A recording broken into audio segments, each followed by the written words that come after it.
Olá pessoal, tudo bem com vocês? Tá tudo bem comigo também. Começando uma sequência de vídeo a respeito de magnetismo e o primeiro assunto, polos magnéticos. Começando com essa grande ideia que vai ser a chave de toda discussão feita a respeito de magnetismo, é que uma carga elétrica em movimento é cercada por um campo magnético. A eletricidade e o magnetismo eram considerados fenômenos não relacionados até que se notou que uma corrente elétrica causava a deflexão ou movimento de uma agulha de uma bússola. Essa constatação foi feita por Ørsted, que é uma parte bonita da história da ciência, geralmente tratada brevemente nos livros de física. Continuando. Então, ímãs foram estudados por exercer forças em fios de transporte de corrente elétrica. O palco estava montado para toda uma nova tecnologia, que acabaria por trazer energia elétrica, rádio, televisão e, é claro, do nosso grande interesse, Wi-Fi. A constatação dessa primeira discussão sobre polos magnéticos é que polos iguais se repelem e polos opostos se atraem. Bom, esse argumento, essa constatação, ela é muito semelhante ao que você já deve ter estudado com cargas elétricas. E, na verdade, é uma constatação bem semelhante, mas eu prefiro que você tome muito cuidado e preste mais atenção nas diferenças que vão ser descritas nos próximos slides. Continuando, ímãs exercem forças um sobre o outro. Você já deve ter sentido essas forças quando manuseou dois ímãs. Ou dois fones de ouvido muito próximos um do outro, você já consegue perceber forças entre esses dois ímãs, porque dentro dos fones de ouvido tem ímãs para produzir a transformação da energia elétrica em energia sonora. Esses ímãs são semelhantes às cargas elétricas, pois podem atrair e repelir sem se tocar. Lembra que isso acontece na carga elétrica? Ok, então. Como as cargas elétricas, a força de sua interação depende da distância de separação dos dois ímãs, ok? Lembra que essa interação entre cargas elétricas, medida lá com uma força, na lei de Coulomb, obedecia ao inverso do quadrado. Caso não lembre, volte lá no vídeo sobre lei de Coulomb e veja como acontece essa interação.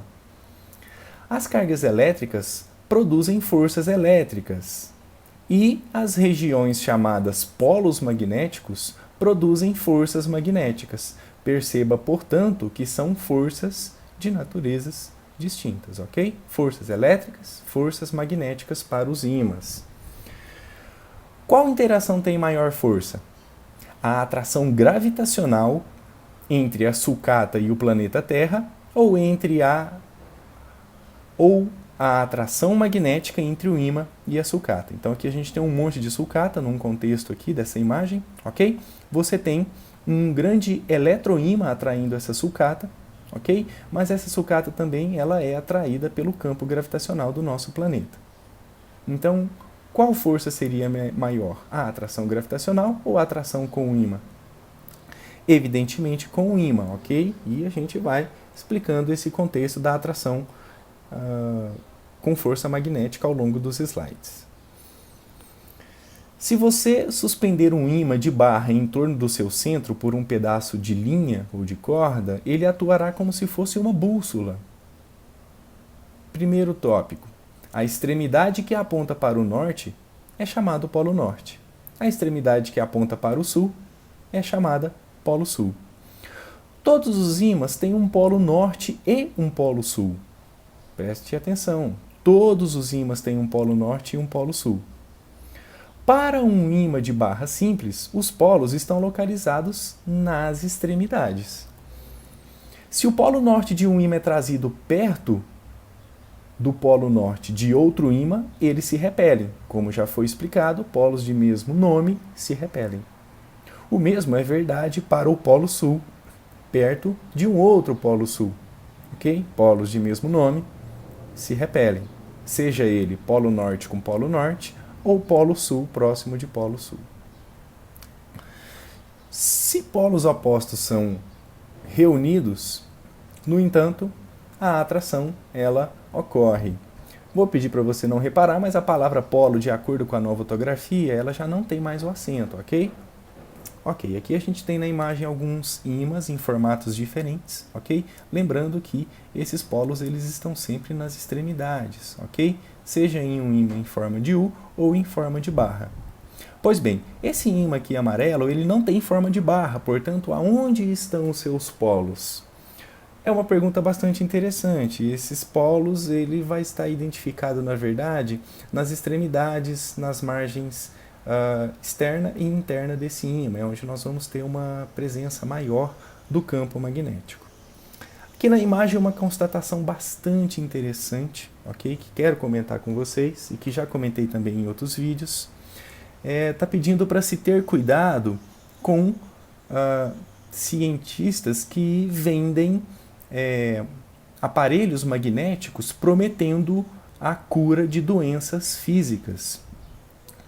A reivindicação dessas curas, elas são falsas. Nós precisamos de um conhecimento para filtrar a diferença entre aquilo que é verdadeiro e aquilo que, na verdade, parece ser verdadeiro.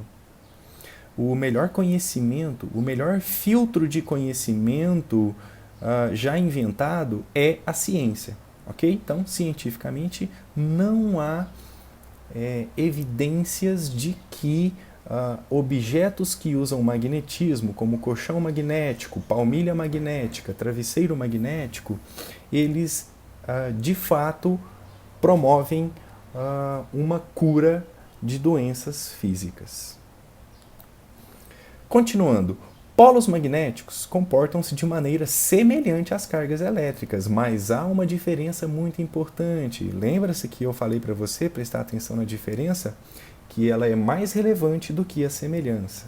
Vamos lá. Primeiro, as cargas elétricas podem ser isoladas. Você tem cargas positivas e cargas negativas. Tem a carga elétrica neutra também, ok? Relacionada aos nêutrons. Acontece que os polos magnéticos não podem ser isolados. Você não tem monopolo magnético.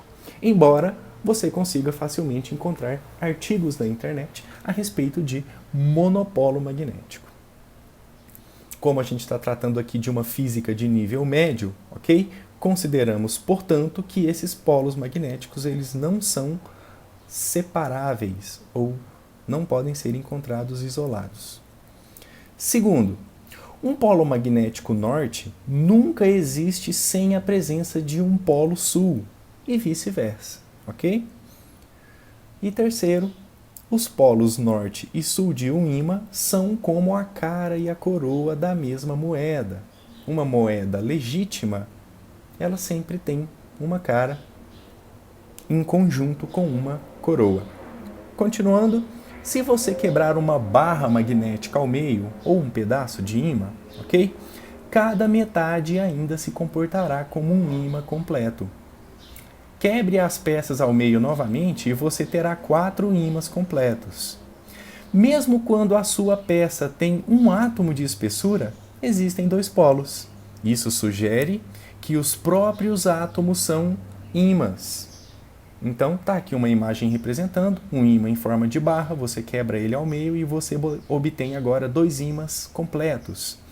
É como se os polos eles se regenerassem, ok? Você pega essa metade e quebra e agora você tem os 4 ímãs, ok? Sempre regenerando os polos de forma que nas extremidades, preste atenção, esses polos eles mantêm o seu nome, ok?